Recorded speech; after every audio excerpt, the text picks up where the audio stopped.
समाज में क्यों नहीं आते लोग? भैया हमने समाज का इलाज करना छोड़ दिया, समाज ने हमारे पास में आना छोड़ दिया। सीधी सी बात है, इसमें कोई नई चीज नहीं है। डॉक्टर डॉक्टरी छोड़ दे तो उस डॉक्टर के पास कौन जाए? कारपेंटर कारपेंटरी करनी छोड़ दे तो उसको बुलाने कौन जाए? चार्टर्ड अकाउंटेंट की सेवाएं देना छोड़ दे तो उसके पास कौन जाए? आर्य समाज तो समाज का डॉक्टर था, आर्य समाज ने समाज की डॉक्टरी बंद कर दी, अपने में बंद होकर के हम तक सीमित रह गए। तो बोलो हमारे पास में फिर कौन आएगा? जब तक आप दुनिया का इलाज करने में सक्षम थे तब तक लाखों लोग आपके पीछे लग करके आपको मजबूती है। आर्य समाज मंदिर किसने बनाया? मैंने और आपने बनाया था क्या? नहीं। जिसने इच्छा रखी देख करके आर्य समाज के काम को, इतनी बड़ी बड़ी जगहें दान करी, पैसा दिया, आर्य समाज मंदिर बढ़ते चले गए, कन्या विद्यालय बनते चले गए, अनाथालय बनते चले गए, गौशालाएं बनती चली गई, महिला आश्रम बनते चले गए, बड़े बड़े गुरुकुल बनते चले गए। हमने समाज के पास उनकी समस्याओं के कारण से जाना छोड़ दिया। लोगों ने अब ये डॉक्टर तो इलाज नहीं करता, इसलिए आज डॉक्टर को दोबारा से अपनी डॉक्टरी के हथियार बोलो उठाने पड़ेंगे। और जिस दिन आपने अपने समाज के समाधान की समस्याओं के समाधान के लिए अपने हथियार उठा लिए, सारा समाज केवल आपकी ओर देखेगा, बाकी वो कहीं भी जाने वाला नहीं। अब कैसे देखेगा? अब मैं आपको दो समाधान बताता हूं। मैंने अभी जो घटनाएं सुनाई वो अलग कैटेगरी की थी, अब मैं दो नई कैटेगरी की घटना आपके सामने सुनाता हूं। कैसे व्यक्ति जुड़ता है आर्य समाज से। एक लाला रघुमल थे, दिल्ली में निवास था, अच्छे धनपति थे। उनके एक मित्र ने कहा, अरे लाला जी आज ना महात्मा मुंशीराम आ रहे हैं सीताराम बाजार में कथा करने के लिए, आप भी चलो हमारे साथ। बोले ना भैया ना, तू जा, तू है आर्य समाजी, मैं ना हूँ आर्य समाजी, मैं ना जाऊँ। लाला जी चल पड़ो, अच्छा बोलते हैं, आधा घंटा सुनी आएंगे, आप भी सुन लेना। बोले ना भैया ना, मैं नहीं जाऊँ बिल्कुल भी। पर मित्रता के एक संबंध के चलते, जैसे किसी को हमारे सत्यार्थी जी कह ही दे, नहीं यार आज तो तेरे को चलना ही पड़ेगा, मित्रता के नाते से अच्छा चल तू बहुत ज़्यादा कह रहा है तो चल तेरे साथ चल पड़ता हूँ। अपने मित्र के आग्रह पर अपनी दुकान छोड़ करके वो सत्संग चलने के लिए सुबह सुबह चले गए आर्य समाज सीताराम बाजार में। सीताराम बाजार में महात्मा मुंशीराम बहुत शानदार विषय पर प्रवचन कर रहे थे। उनके प्रवचन का विषय था कि दिल्ली के लालाओं ने अपने बच्चों को बर्बाद करने का ठेका अपने सिर पर ले रखा है। ध्यान देना बंधुओं एक एक शब्द पर। दिल्ली के लालाओं ने अपने बच्चों को बर्बाद करने का ठेका अपने सिर पर ले रखा है।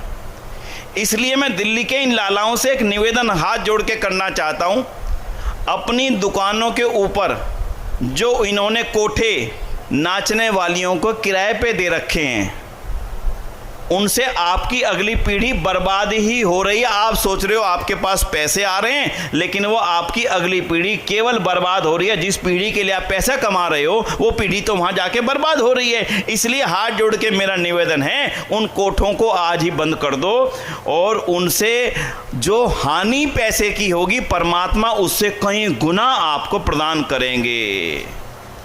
लाला रघुमल तो आर्य समाजी नहीं थे। अब लाला रघुमल क्या लिखते हैं वो सुनना ध्यान से। बोले मैं आर्य समाजी नहीं था, पर मैं ना जाने ऐसा लगा जैसे मुंशीराम मेरे लिए ही कुछ बोल रहे हैं और मेरे में ऐसा परिवर्तन आया, मुझे कोई सुध बुध ना रही और मैं वहां से उठा और अपने मित्र को नमस्ते करे बिना ही चल गया और दुकान पर जाकर के अपनी गद्दी पर बैठ गया। मुंशी की इंतजार करने लगा। मुंशी जी आए और मैंने कहा मुंशी जी इनको जो ऊपर वाला कोठा किराए पे दे रखा है इनको आप 1 महीने का नोटिस दे दो और इनको खाली। अरे लाला जी बड़ा नुकसान होगा, अच्छा किराया आता है ना, कह दिया खाली करा लो। उसके बाद अगली पंक्ति सुनना भैया, अपने बुद्धि में बिल्कुल नोट करके जाना। लाला रघुमल क्या लिखते हैं, उस दिन के बाद ना जाने मेरे गले में कब हजारों से लाखों और लाखों से करोड़ों हो गए। ये मेरा शब्द नहीं है, ये लाला रघुमल का शब्द है। उस दिन के बाद ना जाने मेरे गले में कब हजारों से लाखों और लाखों से करोड़ों हो गए। तब मैंने सोचा अब ये धन तो मेरा नहीं है, ये धन तो उसी महात्मा मुंशीराम का दिया हुआ है। मैं चेकबुक लेकर के उनके पास चला गया। स्वामी जी एक चेकबुक आप रखो, जो धर्म के काम आप करना चाहते हो वो धर्म के काम आप इनसे करते रहना, और इस पैसे से मुझे बता देना कब कितना पैसा दिया है, मैं उतना पैसा बैंक में डलवा दिया करूँगा। स्वामी श्रद्धानंद ने कहा भी चेकबुक तो मैं नहीं रखूँगा। ना, रखनी पड़ेगी। दे करके स्वामी जी ने स्वीकार कर ली। फिर कहा चलो अब ये मेरी हो गई, अब मेरी अमानत के रूप में तुम रख लो। वापिस लाला रघुमल जी को दे दी। और उसके पश्चात बंधुओं 1 लाख रुपए कन्या गुरुकुल देहरादून, 1 लाख रुपए कन्या ये गुरुकुल इंद्रप्रस्थ, 1 लाख रुपए कहीं, 1 लाख रुपए कहीं। एक छोटा सा विवरण मिलता उस समय 1900 शायद मेरे ख्याल से 23, 24, 25 का होगा अंदाजा से। उस समय एक ही विवरण में लगभग 5.5 या 6 लाख रुपए लिखे हुए हैं। अब उस समय के 6 लाख रुपए आज के कम से कम मैं कहूं तो 100 करोड़ से 150 करोड़ के 200 करोड़ के लगभग होंगे, कम से कम मेरा अनुमान है।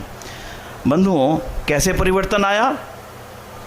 जब मैंने समाज की समस्या को समझ करके स्वामी श्रद्धानंद ने समाज के लोगों के सामने रखा, तब उसको समझ में आया। क्यों? आर्य समाज की पहचान ही है कि आर्य समाज समाज की समस्या को सामने रख देता है, और रखने के पश्चात में समाधान हुआ। और पैसा कहां से आया? देखा, अपने आप आया। कितना आया? कलकत्ता में भी रघुमल कन्या विद्यालय, भाई जानते हो कि नहीं? कलकत्ता के अंदर भी है, दिल्ली में भी रघुमल आर्य कन्या सीनियर सेकेंडरी स्कूल है, जिसमें राजेंद्र प्रसाद प्रथम राष्ट्रपति की तीनों बेटियां उसी स्कूल में पढ़ी। लंबा इतिहास नहीं बताऊंगा, मैंने केवल एक बताया, जब आप समाज की समस्याओं को समझेंगे, उनका समाधान करेंगे, तो दुनिया आपके साथ में आकर के खड़ी हो जाएगी। और दूसरा उदाहरण और सुन लेना। ऐसे विलक्षण उदाहरण आपको दूंगा जो आप सोचेंगे ये क्या आर्य समाज के साथ हो? हाँ, आर्य समाज ने किया भाई। ये बेटियों को पढ़ने की आवाज आ रही थी, गायत्री मंत्र पढ़ने की, केनिया के अंदर, नैरोबी शहर के अंदर। तो एक लाला जी गाड़ी में जा रहे थे, संपन्न लाला जी थे। उन्होंने देखा आवाज आ रही है, कहां से आ रही है, रुके, पता लगा कि इस कमरे में कुछ बेटियां गायत्री मंत्र पढ़ रही हैं। वो गए, भाई ये कौन लोग हो आप? बोले हमारे समाज से हैं और बेटियों को पढ़ाते हैं। वो गुजरात से थे। उन्होंने बेटियों को पढ़ाते हो? हमारे गुजरात में तो आज तक बेटियों को पढ़ाना पाप मानते हैं। उनके मन में तो था बेटियों को पढ़ाना चाहिए, धर्म का ठीकरा ऐसा फूटा हुआ था कि बेटियों को नहीं पढ़ाना, इतना भयंकर फूटा हुआ था जिसकी सीमा नहीं। उनको बड़ी प्रसन्नता हुई। बोले तो छोटे से कमरे में पढ़ाते हो? बोले जी हमारे पास तो जगह नहीं, हमने यहाँ किराए पे ले रखी है, इसी किराए के कमरे में अपना सत्संग चला लेते हैं, इसी की किराए के कमरे में हम बेटियों को पढ़ा लेते हैं। लाला जी ने कहा मैं सुबह आपके पास आऊँगा। और सुबह अगले दिन वो वहाँ पहुँचे। आर्य समाज के लोग भी इकट्ठे थे। उनसे एक बात कही कि देखो भाई, मुझे कल बड़ी प्रसन्नता हुई ये देख करके कि आप बेटियों को पढ़ाने का काम करते हो, तो अगर आप बेटियों का स्कूल खोलोगे तो मैं आपको 20 एकड़ ज़मीन नैरोबी के अंदर आपको दान दूंगा। कितनी जी? 20 एकड़ ज़मीन। और दान दे दी आर्य समाज नैरोबी को। और फिर बोले अगर आप 1 साल में स्कूल बना लोगे तो मैं आपको 20 एकड़ ज़मीन और दान दूंगा। और 20 एकड़ ज़मीन उन्होंने और दान दे दी नैरोबी के अंदर। उसके पश्चात में युगांडा शहर है, एक युगांडा देश है, उसमें उनका व्यापार था। वो वहाँ पर गए और वहाँ पे भी 20 एकड़ ज़मीन लेकर के कन्याओं के लिए बहुत बड़ा विद्यालय वहाँ पर तैयार करा दिया उस एक व्यक्ति ने, जिसका आर्य समाज से कोई संबंध संपर्क। किस लिए? क्योंकि आर्य समाज को देखा कि ये समाज का डॉक्टर है। इस बेटी ने बिल्कुल ठीक बताया, समाज का डॉक्टर है, जो डॉक्टर है उसी को आगे बढ़ाने का लाभ है, इसी के लिए हॉस्पिटल बनवा दो। उन्होंने 3 जगहें, अभी भी कभी जाएंगे उसका नाम बताता हूँ आपको। लाला जी का नाम क्या था?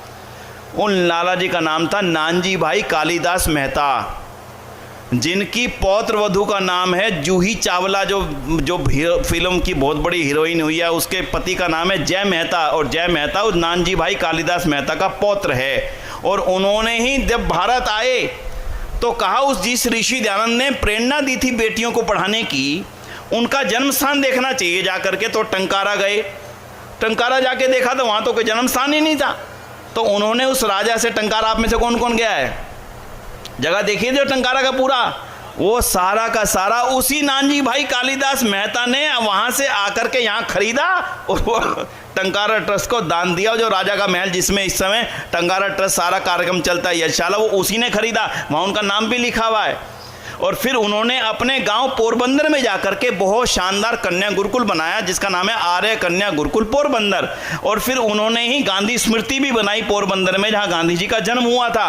और उन्होंने ही तीसरे हिंदुस्तानी बैंक की स्थापना की थी, जिसका नाम था कॉरपोरेशन बैंक, अब वो बदलकर यूनियन बैंक बन चुका है। ये मैंने इतिहास की वो घटनाएं सुनाई जिनमें से एक छोटा सा बिंदु देखा आर्य समाज का और करोड़ों रुपयों का दान आर्य समाज को उन लोगों ने दिया जिनका आर्य समाज से कोई संबंध नहीं था। ये 2 घटनाएं सुनाई बंधु। इसलिए आज मैं आपसे आज कहने बैठा हूं, आज के बाद में समाज की समस्याओं को छूना शुरू कीजिए। समाज को एकत्र करके उनके सामने जो वर्तमान में समस्या आ रही है उनको बताना शुरू कीजिए। वास्तव में आर्य समाज ही इस समाज की समस्याओं का निराकरण करने में सफल हो सकता है।